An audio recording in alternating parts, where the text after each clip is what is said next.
Hi, everybody. Dave Hart here from Our Jewish Roots.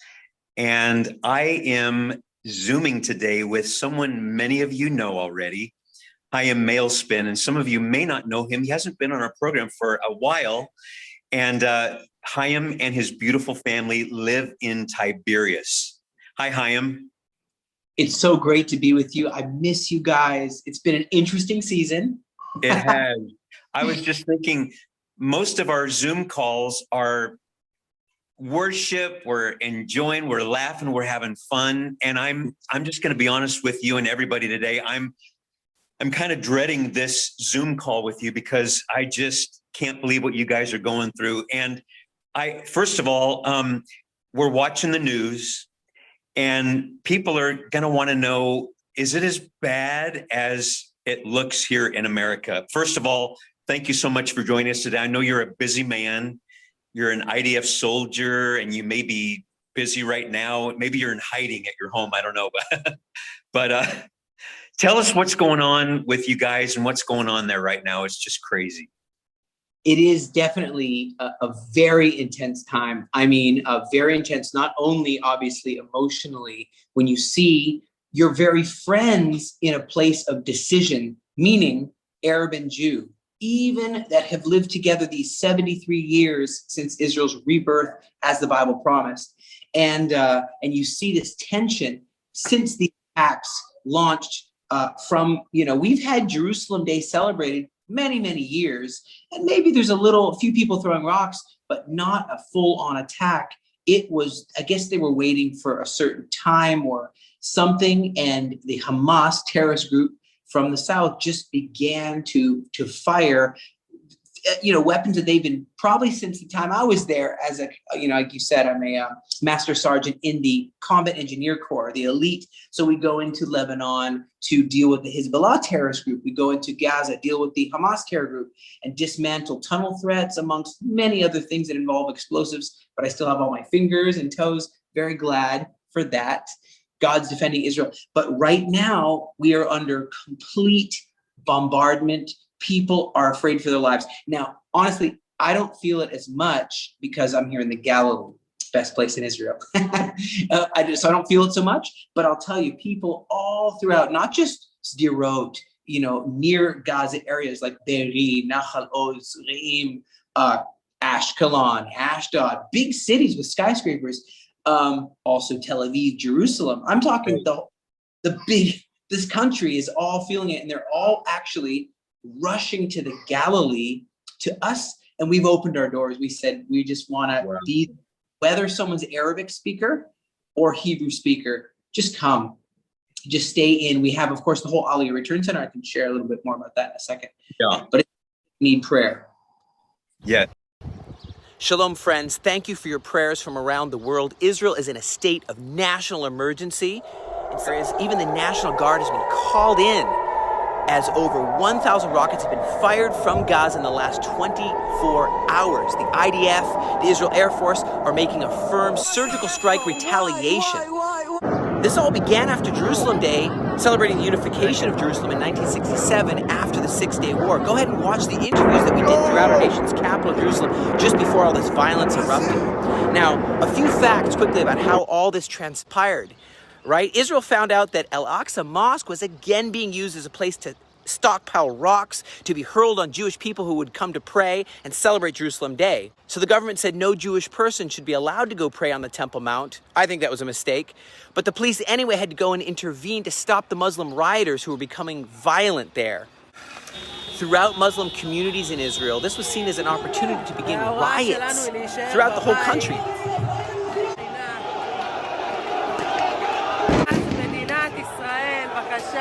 And sadly, some Israeli Arab citizens participated in some of these riots. This is a cause of great concern. Never before have there been so many rockets pummeling the entire country all at once like this, even shutting down Ben Gurion Airport. It's since reopened. My army unit, the one that deals with the tunnel threat in the north and in the south, contacted me, but I don't have to go in and serve in my reserve duty right now. But we as a charity are ready. We're prepared to help those families under the heaviest of the rocket barrages. Even the Southern Emergency Command has contacted our charity last night and asked the Aliyah Return Center if we're able to provide aid and housing for the families under the heaviest rocket fire. We agreed, especially for those who don't have a bomb shelter. They need to come to the Galilee. They need to get a little rest, a little respite. All last night, we began to receive calls from families who are wanting to come. Let's welcome them in warm hospitality in the Galilee, provide them food and shelter. Thank you for your prayers. I mean, the question that I would have, and some people may know this already, but why is this happening? Yeah, it's first of all, definitely a spiritual thing. And people don't remember that often because they're like, well, if it was a political thing, I'm sure we would have solved it by now. If it was a financial thing, a military thing, if it was, it's a spiritual thing. And it's not about, it's even funny how some people in another country might read when a terrorist group says their blood will flow in the streets for the glory of Allah. I don't know. And then they're like, you think I'm hearing they need Starbucks. They're saying they want a nicer Starbucks, maybe a few more jobs in Starbucks. That's not exactly what they said, though. If you translate exactly what they said is something different.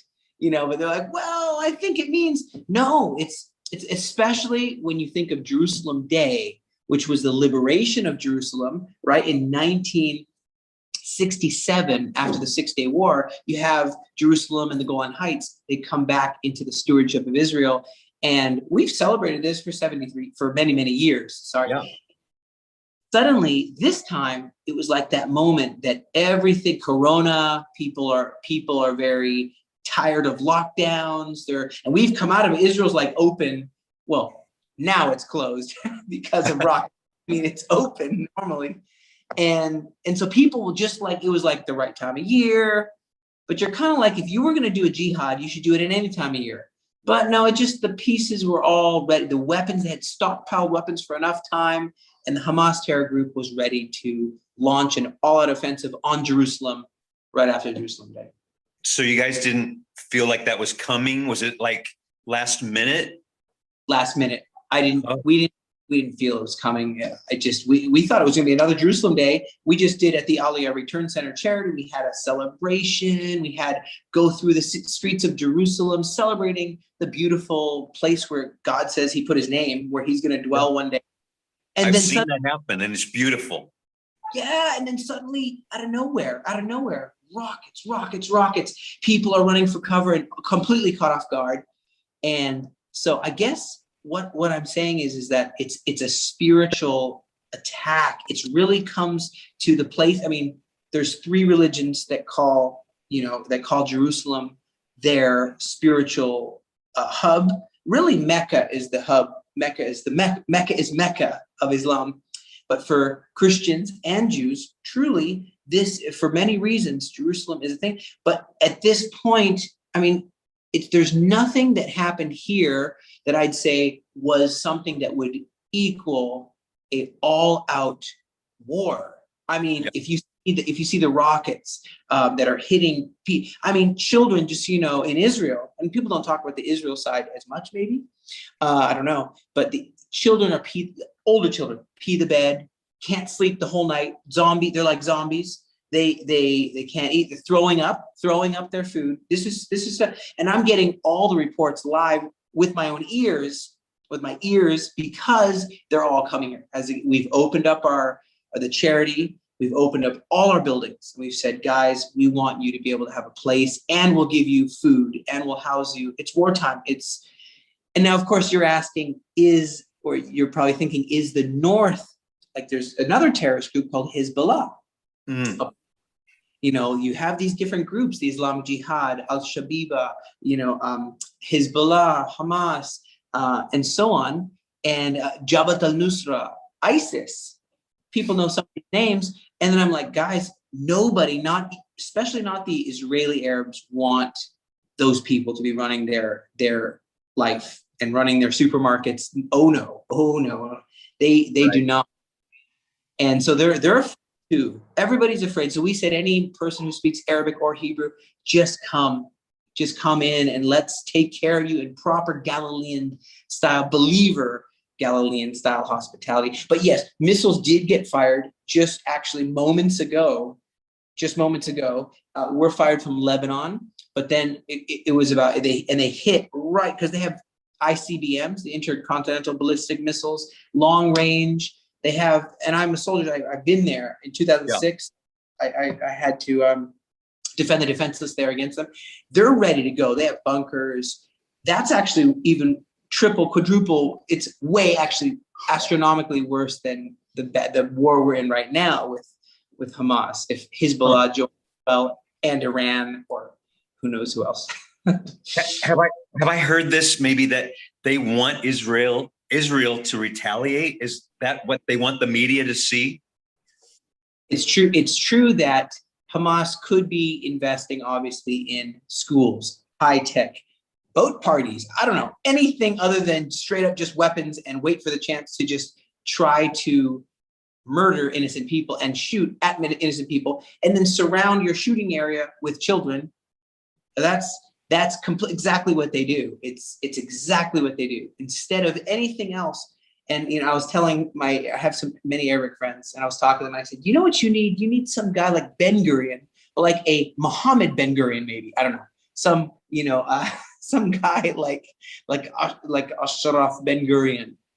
He'd be a builder. He'd go there and start building stuff in schools, and not just having children guard missiles, because the hate is it's a spiritual thing. It's a spiritual thing. So friends agreed. They said, you're absolutely right. We need to have something that will build, in all the Arab countries, especially where Islam is prevalent. Yeah. Has America gotten involved with this at all, with you guys? Oh yeah, well, absolutely. There was just now from the president over $700 million precision missile deal proposed. Hasn't been approved as of this Zoom meeting. May be approved soon, because it's of a level where, well, not just kids throwing up, can't keep the food down, peeing the beds, people in trauma kicking in, mental trauma, emotional trauma, and then of course the retaliation is strategic. Just so we know, on both sides, it's strategic. It's not just shooting anywhere. It's now, of course, I've seen video after video that I get from Army feeds, which is showing, it looks like there potentially might be civilians. We've got to call it off, try to do a different way, alert them, warn them, drop leaflets, SMS them. Tomorrow at this hour, this building's going down because it's launching missiles from this building. We know there's a storehouse of missiles here. We're going to precision strike, and it's precision. It's not just boom, boom, boom. Right. And but we were able to destroy a lot of tunnels as well. These attack tunnels, you just have, teams and teams of militia fighters come out with machine guns and RPGs and just pop up into a town or into whatever, and just shoot up a kindergarten or who knows what. Yeah. It's not asymmetric. It's, asymmetrical warfare. I think some people may not know that you guys, you let them know that you're coming, which is amazing. They don't do that. They don't do that to you. A friend of mine, or let's call him an acquaintance of mine, Richard Kemp, Colonel Richard Kemp, who you probably saw some videos of him maybe. So he came to the Galilee and we got to spend time with him. So he did a very good video just recently about the fact that Israel actually acts in a more humane manner. If you look at every war, every army in the world, the actions, the steps taken to save human life are beyond. So it was amazing. Yeah. One could say it's the most, one of the most humane armies in the world. No desire. He said something funny. He said, Israel has no more a desire to go to war than Belgium does. It's absolutely true. Nobody wants that. Nobody, no, not me. And I'm a perfect example. I'm in the IDF. There's no reason why anyone all we want to do is eat our ice cream and I have 3 kids asleep right now over there. And my wife is, so what's happening right now, my wife right now is, I'm not going to say who, but a bunch of people from the South have been coming, right, all the time. And now we have some even high profile people who, because I'm connected with the Southern Command, and this is actually emergent. It's good we're doing this now and not later. It might be over, hopefully. But right now is the moment where we said, look, we're willing to just open everything because they're scared for their life. And they're actually families and kids. I mean, the adults said, I'd stay and fight, but I got all these kids. So we have 2 families, around 13 kids between them coming to our buildings. My wife, Deanna, rushed off to go try to clean up because it was make the beds real quick just for one of our places there. So we've opened all our places. They're filled up. And it's a blessing to be able to see some sort of a hope because they look and they say, you care about us? Wow. And you're going to give us food and you're going to take care of us. Wow. We didn't know that. We kind of thought, we were on our own in the Israel's a family, and the nations actually donated for this food. And then the people around the world are praying for you. And in fact, I can show a quick video if you'd like. Yeah. Let me see if it'll work. May work here.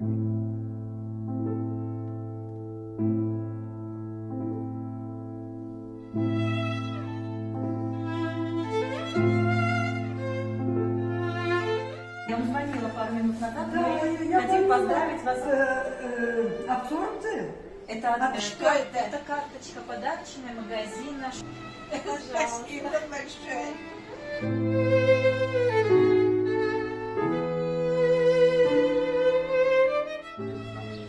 Не с вами разговаривала, извините, прошу. Очень рад. Чем неожиданно, тем приятнее.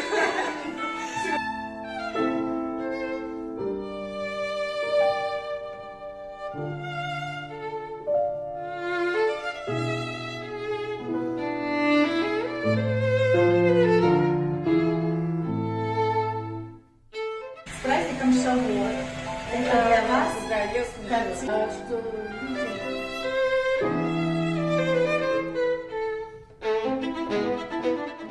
250 shekels gift card just to take care of you, bro, and get your stuff. You need food. You go to a supermarket. So where'd you make Aliyah from? I'm from Miami, Florida. Originally, I was from Miami, Florida. I made Aliyah 2.5 years ago, almost 2.5 years ago. Wow. I'm currently serving in the Me'ash Shmoni, the 188th Brigade. Oh, yeah. Which is the armored brigade here. And, Scary stuff. Yes, it is. Currently, we're in Syria right now, but Yeah. you know, there's a lot of problems going on in Gaza, but see Yeah. how it works out. Well, we got to defend the whole borders, top to bottom, to side, and you're doing that. Have a great Shavuot.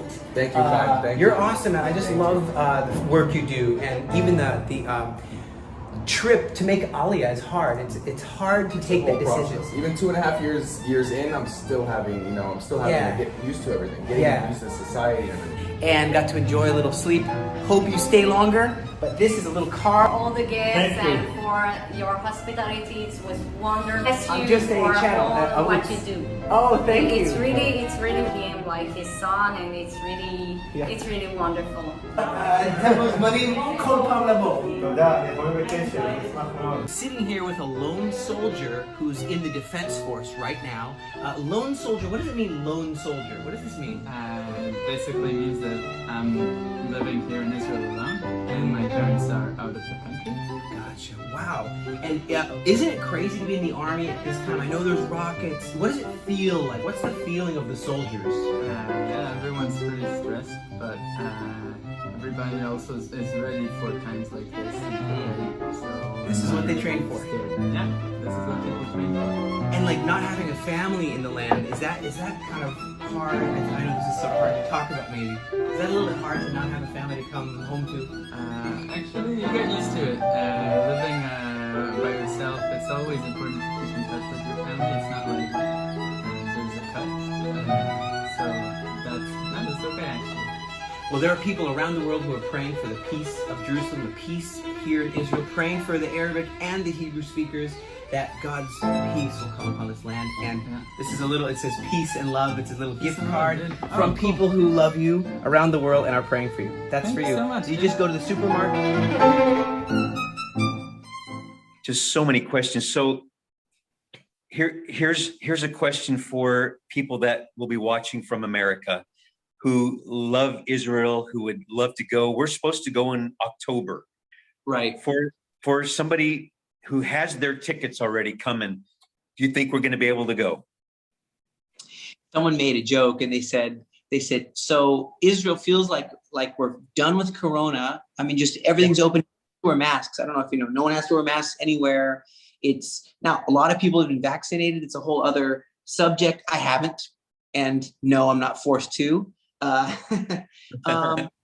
Israel's open, and they said everyone just wants to get their show this beautiful land and show the biblical significance and open up the hotels again, and they just that will there so close, yeah, everyone wants to get back, and then the rest of the world is like not ready now. Like we're ready to go, everyone else is not ready yet because they're it's almost like things happen in Israel, and then there's a ripple, and then there's like a little time gap. So if those nations by September are ready, I feel that we would be ready. Now, the only question is suddenly this happens.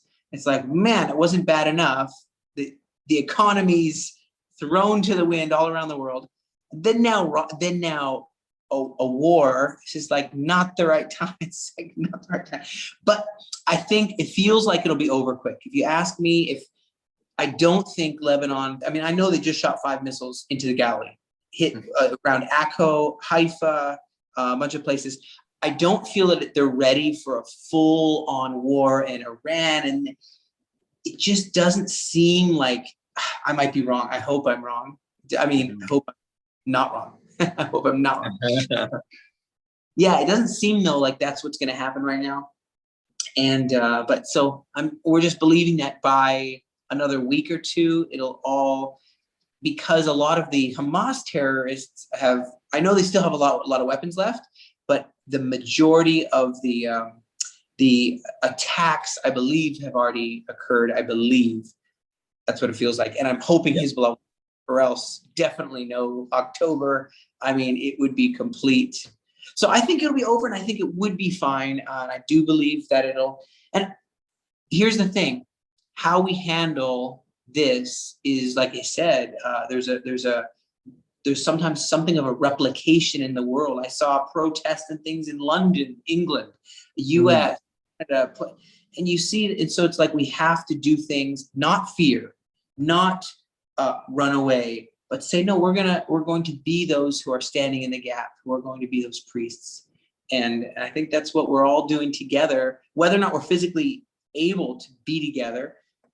Friends from the U.S., from Singapore, from Malaysia have said, well, we want to stand together with what God's doing in this time and play our part in the Bible story. Yeah. If nobody else from our tour goes, Kirsten and I will be there. Yes, it's our second home. Hey, let me tell you this. I was watching one of your videos explaining some things. In my bed, Kirsten's still in Missouri. I'm in Florida, for some of you that may not know that right now. By myself, started a new part-time job, and laid in my bed the other night watching your video of your precious family bawling like a baby. Oh, we love you guys so much, and we are grieving what's happening in Israel right now, but want to hear from you, and we're hearing that right now, just that there's hope for be over soon. And and it's funny, as each of these families came, I interviewed some of them. I can send you their little short interviews, and we were able to give some of them food, and food cards, little gift cards as well. Go to the supermarket and pick something up for Shabbat. And I said the question, well, what do you have to hope in? What is your national anthem's called the Hope, Hatikva, our national, and called Hatikva, the Hope. What's your hope now? I said, well, hope that our hope is in the Lord, that God will, they're not even believers, some of them, but they still said, hope's in God, that God will help us and continue to be the defender of Israel, and we're the apple of God's eye, and he'll watch out for us. And our hope's also in the people. He said that, like, all these people around the world, this is what they said, and me included, but all the people around the world, though, who are showing a love in times of crisis. And he said, we hope and believe in the nation of Israel and the Judeo-Christian faith, essentially. And I said, that's amazing. And and they also said they hope it'll be over soon. But I asked that question. I said, what your anthem is called Hope. What's your hope? It's a challenge. Yeah. And I got And that's part of your ministry, but so many people who aren't able to connect with you, who don't have that hope, I just can't imagine what they're going through. But I just got to say this to you too, that no matter what you're going through, you have that hope in you and in your face and in your spirit. And it's just amazing that you've kept, hope is the word, and your positive presence in your spirit, and you're ministering to thousands of people who maybe could lose that hope if they weren't around you. So that's really amazing. Oh, praise God. Yeah. And it's funny how when systems fail, people lose kind of their stability when systems, and I think that's something we just ask ourselves, what do we do? Like, for example, we have the deputy mayor of Ashdod, of the city of Ashdod. That's a huge beach city with like almost skyscrapers or whatever, big buildings. Yeah. And I'm like, why doesn't he have a underground municipal thing? He probably does, but why is the team, the government, taking a special convoy of cars for him? And he actually, the building was hit. They had to run, and he brought another 12 people with him. And that's right now. That's right now. Now. Right now. And so they had to run. And then I was thinking, where are those taxpayer dollars? How come they're not, but systems and things always go according to plan. And you just got to say, Lord, we trust you, and and it'll all work out. Even when our own thoughts, and you said, yeah, you guys are, everybody's going through something everywhere. You have people all over the world praying for you, and for so many friends that we have in your area all over Israel. And anything else that you can think of that our people might want to know right now? Or I know things are happening minute by minute. Well, I would say this. I mean, it's just even a bold thing. If people say, hey, I want to get what is it called? A gift card or a package or something for kids. I mean, I'll just get bold. And if they feel like led to or want to jump in there and say, hey, I'm going to, I can't get there physically. But I mean, I'm sure so many would physically come right now. They're like, you know what? I'm going to come and defend a convoy. I'm going to do something. But I'm there. But hey, I'll be right behind you. Yeah, exactly. Hey, I remember that moment at the Wailing Wall, and that's funny that we had a great moment there together praying. I remember that, and then, and that's where this all began, was at that closest place to this promise of Yeshua, the Messiah, returning. Zechariah 14, his feet will stand there in Jerusalem, and it'll be peace, and it'll be peace. So I want to encourage people to pray as well, and just intercede. I mean, there's this thing, verse, it says, what is it? Psalms 122, verse 6, pray for the peace of Jerusalem. They will prosper that love you. And I think that's something that we can forget sometimes to really, I think that intercession is big. Those bowls in heaven, they get filled up with prayers. It does stuff. This stuff does stuff. We use that every week on our program. And sometimes, I don't mean it's just words, but when we say Sha'alu Shalom Yerushalayim and Israel, with all of our hearts, that is our prayer for you guys, for Israel, all that's happening, that the peace will come again soon, and you'll have a great praise report. And we're grieving for you guys. We're praying. We love you, and hope this ends soon. Yeah. And actually, one last thought I just thought of, is even holding up our Arabic speaking brothers and sisters. It's very odd because, like, for example, even in the Aliyah Return Center charity, there's some that speak some Arabic staff. So then I was like, hey, how is it for you? And they said, there's a lot of pressure on us to have a spirit of division. There's a lot of social pressure on us. We're Arabic people here, like you, living with you in this land of Israel, and some believe in God, some and so there's a lot of pressure on them too. And I think we're all sons of Abraham. We're all in this, everybody's in this together. All the world is in this together. I think that we need to pray for the unity as well. Peace, but that unity. And Pentecost, the Pentecost season just ended. This whole thing, what was that about? That was about unity. It was about, because they couldn't, it was like, we got to vote, we got to ask God, which is the 12th person. We got to bring in the 12th person, because Judas was bad. So then we're 11. Where's the number 12? He wanted 12. He wanted a full family of 12, and they brought in Matthias, and Matthias, however they say that. And so then the Spirit came, because they were unified. And that's what I think we need again, is unity. Every country, America needs that too. Some unity. Right. Unity. Yes. Yes. Hey, we'll put your information, address, and all of that on our Facebook page for people to connect with you. And Thousands of Jewish people make Aliyah, or return, to the Promised Land every year, and right now the flood of requests for aid to be established in this land are increasing. We, as the Aliyah Return Center charity, were founded to help these sons and daughters of Abraham in their hard transition period, while at the same time educating people from across the globe as to the biblical significance of supporting Aliyah and training ambassadors for Israel, facilitating practical application of the prophetic word of God.